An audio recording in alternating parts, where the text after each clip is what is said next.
Hello everyone. Good morning. 안녕하세요. So, I guess since I have 15 minutes, I will get right into things. So, who here is familiar with blockchains? Who here is not familiar with blockchains? Okay. Who here has heard of Bitcoin? Ethereum name service? Any of the blockchain applications looking to use blockchain, store data on blockchains to verify that things like certificates haven't been revoked yet? Okay, fewer, but these things are happening, right? There's universities in places like Switzerland, Singapore, other places that are kind of increasingly looking at basically kind of putting data on the blockchain and to verify that some certificate has been issued and that there is not a record saying that some certificate has been revoked. Blockchains for remittances and for kind of giving out money to people like refugees. So lots of good and happy stuff happening recently. But for this presentation, I want to kind of zero in on one particular category of happy stuff that has been happening quite a lot in the last year, and I think we're going to see more of, and I would really love to see more of. So it's not just DAOs, but let's start by talking about DAOs. So DAOs, a decentralized autonomous organization, is this kind of term that we came up with back around 2013. It's this thing that a lot of people have been excited about since then. So what is a DAO? Basically, it's a smart contract. So basically meaning a computer program running on a blockchain that directly controls digital assets. And but this is just a definition of a smart contract in general, right? A DAO is a smart contract that holds assets that's meant to last and continue running for a long time, which represents the rules by which some group collectively manages their assets. So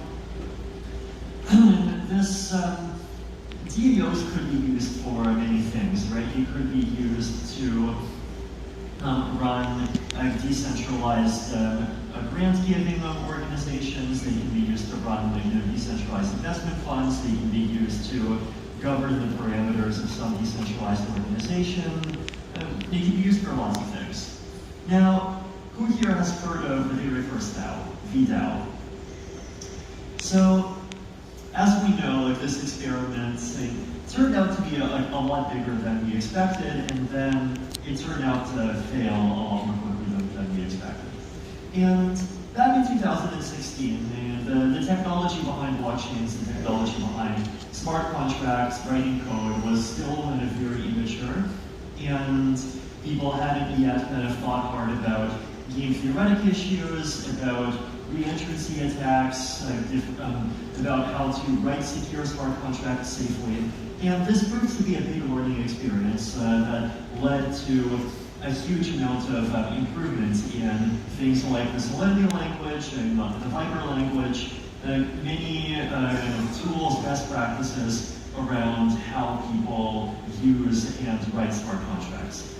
And very understandably, for a couple of years, there was a period where people were generally kind of afraid to stick lots of money into smart contracts for a very good reason, right? If there's a bug, then your money might disappear tomorrow.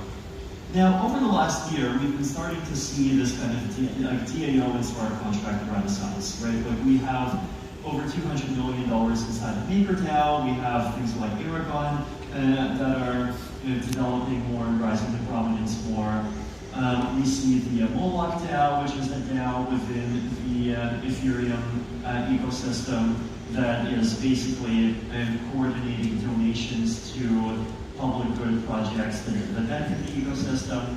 And we're seeing lots and lots of these things kind of starting to be developed, starting to see more attention and more adoption.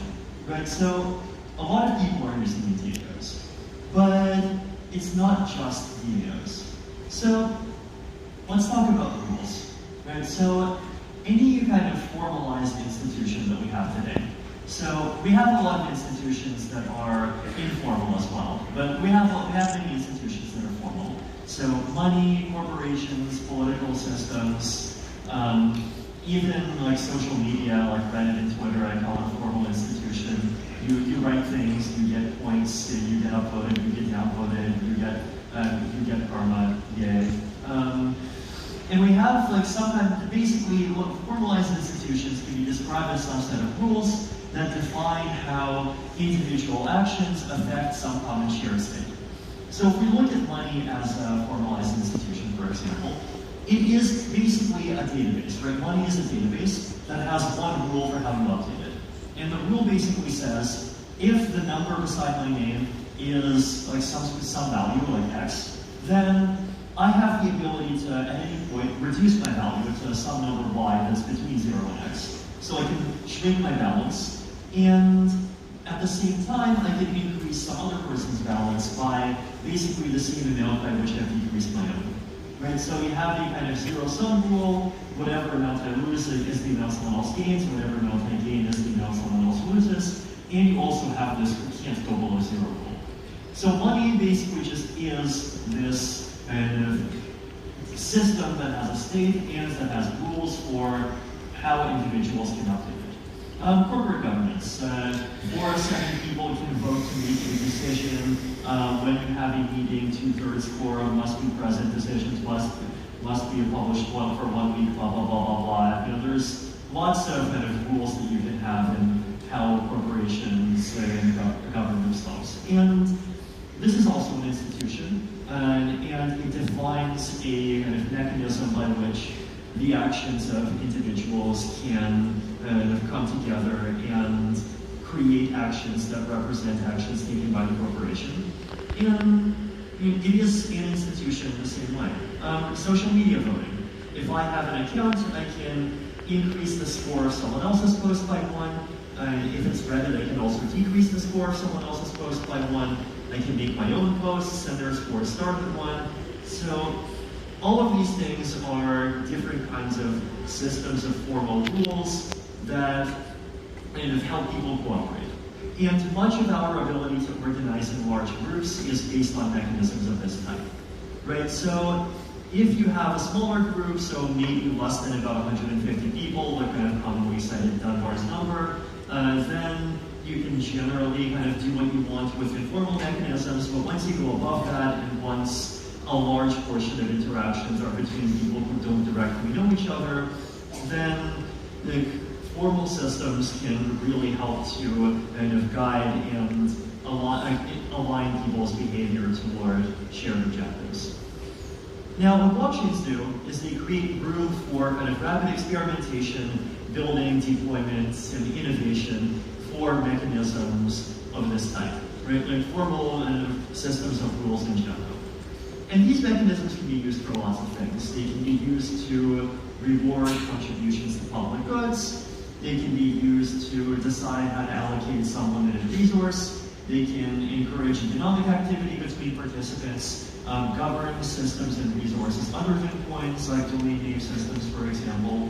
So systems of rules can be used for many kinds of purposes, and blockchains are a pretty good way to build these kinds of things.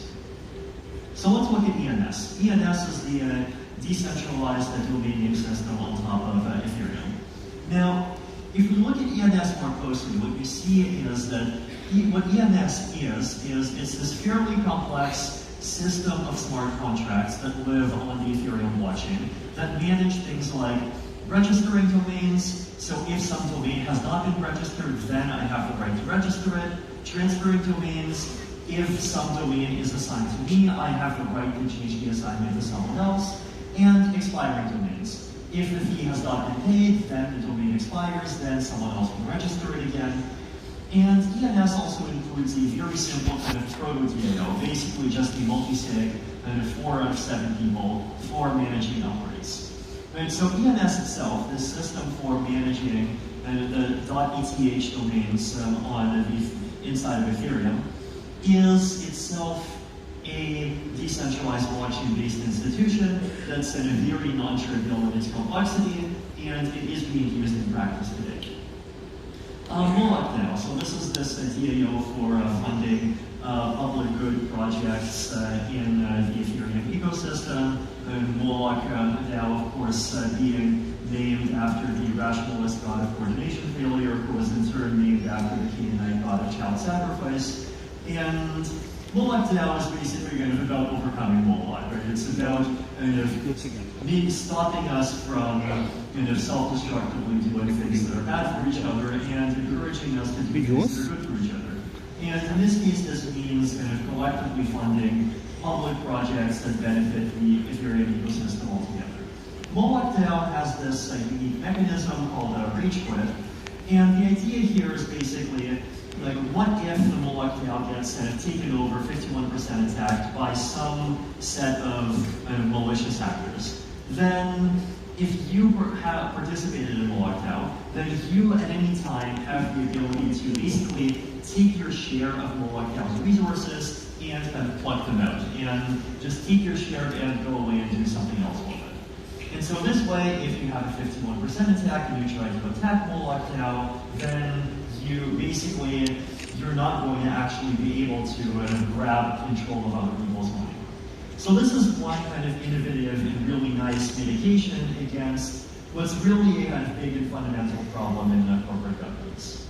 Arbiter taxes. So this is this interesting idea that's been kind of proposed over and over again in the last century, and it's this form of kind of partial property ownership. So the idea here is it's this property tax system where for any asset that's covered by arbiter taxes, the current owner of the asset must set and publish some price at which they're willing to sell that asset, and whatever price they publish, anyone has the ability to buy the asset at that price.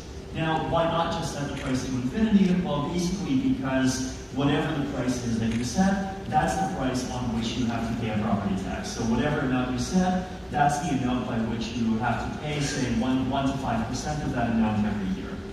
So this does a few things really nicely.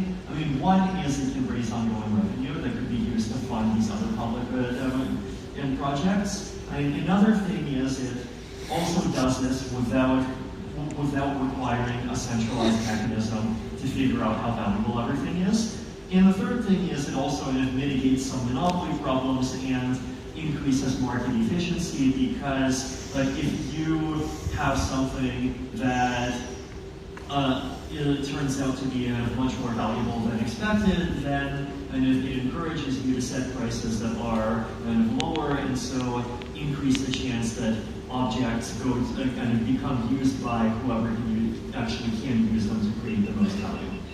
Now, what we have on the right is this experiment by someone in the Ethereum community, Simon Revere, and what he did is he created this kind of online digital artwork, and he basically created a smart contract to implement arbiter taxes.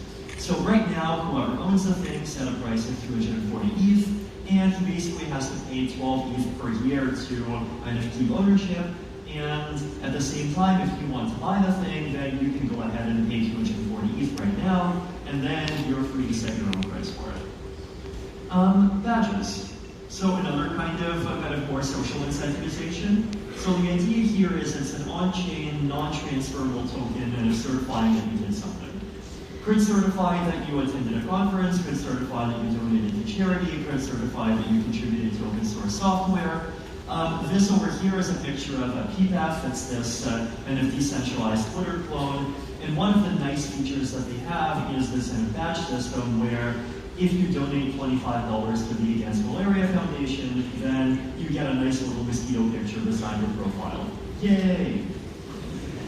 So, community savings insurance, so basically here you have applications, but this is a common idea that exists in many developing countries where kind of groups of people come together and sort of pool their money together so they can more effectively save. It can also serve as an insurance system, so if you suddenly have a big unexpected expense, some medical expense, something else, then like there's a pool of money that you can take out from. This can be used for savings, credit, mutual insurance, and a lot of different things. And there's projects that are trying to implement this as a smart contract system on top of Ethereum. So blockchains kind of make it much easier to build all of these things, right? Blockchains make it very easy to create these smart contracts, these computer programs that just implement the logic for all of these mechanisms. Now, why blockchains? So first of all, blockchains have first-class support for user-agnostic security. They have first-class support for cryptography. And so these programs actually can be directly controlled by the actions of users in a very secure way. First-class support for digital assets, first-class support for this idea of kind of global shared state and things that we save, that we all agree on in general. Blockchains avoid centralized dependencies, very important if you want to create applications that kind of span wide social distances where there isn't necessarily a single centralized provider that everyone trusts. And they're a permissionless global platform that anyone can participate in. Yay! So, if this interests you, then I encourage people to start checking smart contracts out and start building things. Or if you can't, then enjoy it, see you contribute to existing projects that are building things. There's a lot of cool things happening in the Ethereum ecosystem these days. Thank you.